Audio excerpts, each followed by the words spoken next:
Hey Falcons, this is Mrs. Lamb, and we're going to be doing lesson 11 today in your workbook on page 172. We're going to be talking a little bit about dividing rational numbers. You should have already learned the rules yesterday in Miss Patterson's video when she talked about multiplication and division. So this should just kind of add on a little bit to what you already know about division. So consider the equation negative 27x equals negative 35. So without computing, we don't need to do that right now, but is the solution going to be positive or negative?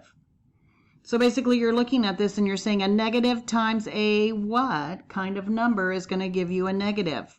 Well, it would be a positive.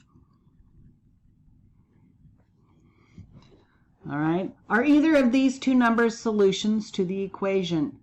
So how you would figure that out, again, we talked about multiplying fractions in the video before. So if I take 35/27 times negative 27, these would cross out and you would end up with a negative 35, which is what we were looking for. So yes, this is a solution. Okay, if I take a negative times a negative, I'm going to get a positive, so this couldn't possibly be a solution because we knew the answer had to be positive.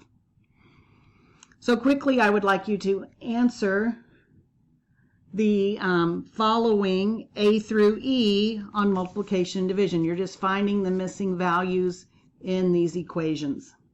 Okay, so you should have at this point had to just think about the solution to this problem. The question mark means we're looking for a possible solution.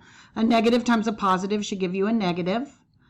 A negative times a negative would give you a positive, so we wanted a negative 4 there.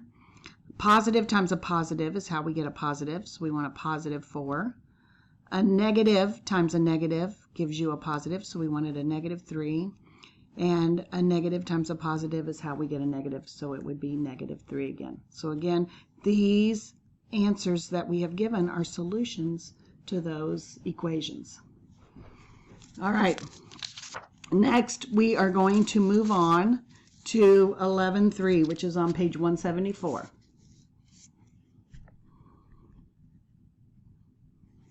Okay, it says a water well drilling rig has dug to the height of negative 60 feet after one full day of continuous use.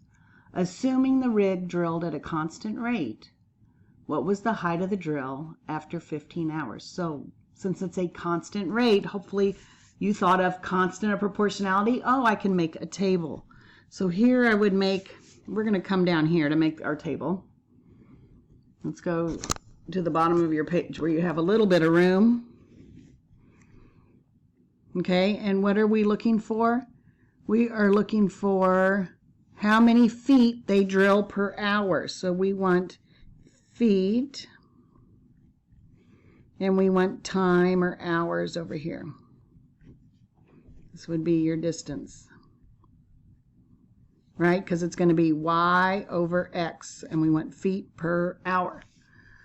So they have told us on number 1, assuming the rig drilled at a constant rate, what was the height after 15 hours?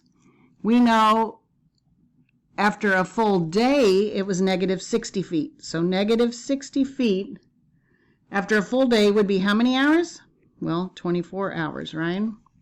So in order to find my unit rate or my constant of proportionality, I'm going to take negative 60 and divide by 24.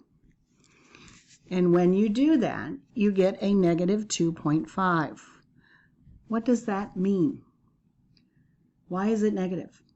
Well, it means that they're drilling down below the surface. So each hour they have drilled 2.5 feet below the surface. So in 1 hour, how far would they have drilled? Well, that would be our constant at this point, which is negative 2.5 feet. So I can go up now and figure out what was the height of the drill after 15 hours. So to find 15 hours, what do we do to find the feet? Well, you just multiply by that constant. So 15 times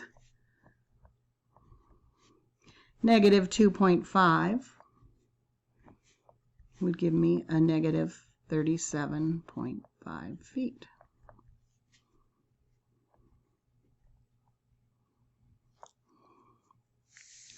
And then we can come up here and answer number 1. And that might be where you want to show your work, that you took 15 times negative 2.5 to get negative 37.5 feet. How far they drilled down. If the rig has been running constantly and is currently at a height of negative 147.5 feet, for how long has it been running? So now we just go back to our table. It told us it ran until it was negative 147.5 feet. Well, remember, you multiply by the constant to get to this side. So to come back, we are going to divide by the constant. And again here, remember how to multiply decimals. Now we're going to divide. I'm going to show you that one by a decimal. So I'm going to come up here and do it where we have some room. You have negative 147.5. And we're going to divide by a negative 2.5. So you can kind of just ignore the negatives at this point, because we know a negative divided by a negative is going to give us a positive. And we're looking for time. Time needs to be positive. So that makes sense. So remember, move the decimal over 1 so that we're working with a whole number. And 25 would go into 147 5 times, which would be 25 times 5 is $1.25 or 125. I like to think in terms of money when I do that. When I subtract, I get 22, and I bring down my 5, 225. Well, I know 25 would go into 225 9 times, or I think of $2 quarters, there'd be 9, and one more would be 10. Okay, so you get 59 hours. So I'm going to come down to my table and fill in that that took 59 hours. Now it says we can use the coordinate grid to show the drill's progress. So again, let's just plot some of the points we have. We know at 0 hours they hadn't drilled anywhere, so you've got your point 0, 0. And then in 24 hours they were at negative 60, so I'm going to find 24 hours and go down to negative 60. Here's negative 50. Negative 60 is going to be somewhere near there. And then in 15 hours, it went to negative 37.5. So 15 would go down somewhere in here. And then 59 hours is negative 147.5, which is really close to negative 150 somewhere. So you can see that since this is a constant rate, this should be a straight line because it's a proportional graph. And you can kind of graph out what that would look like.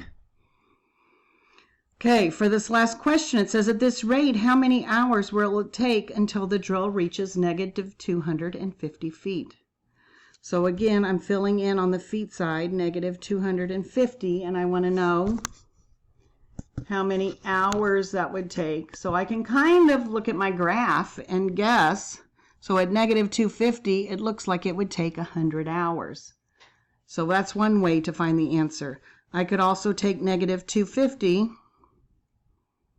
and divide by a negative 2.5, which is my constant. I'm going to move that over once. And 25, you're going to get 100, same thing. So it would take 100 hours to get to negative 250. Very good, guys. Okay, in summing up what we did today,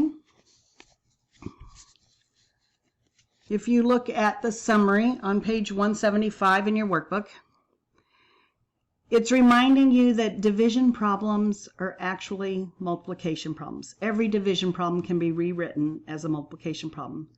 So 6 divided by 2 equals 3, because 2 times 3 is 6. 6 divided by negative 2 is negative 3, because negative 2 times negative 3 gives you 6. Right? Now, because we know how to multiply sign numbers, that means we know how to divide them. So your rules, again, just in memory, you might highlight this, circle it, do something so you can come back and find those rules. The sign of a positive number divided by a negative is always negative. So if your signs are different, you get a negative.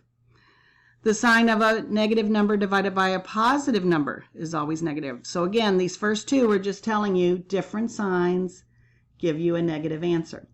The sign of a negative divided by a negative or a positive divided by a positive is always positive. Same signs will be positive.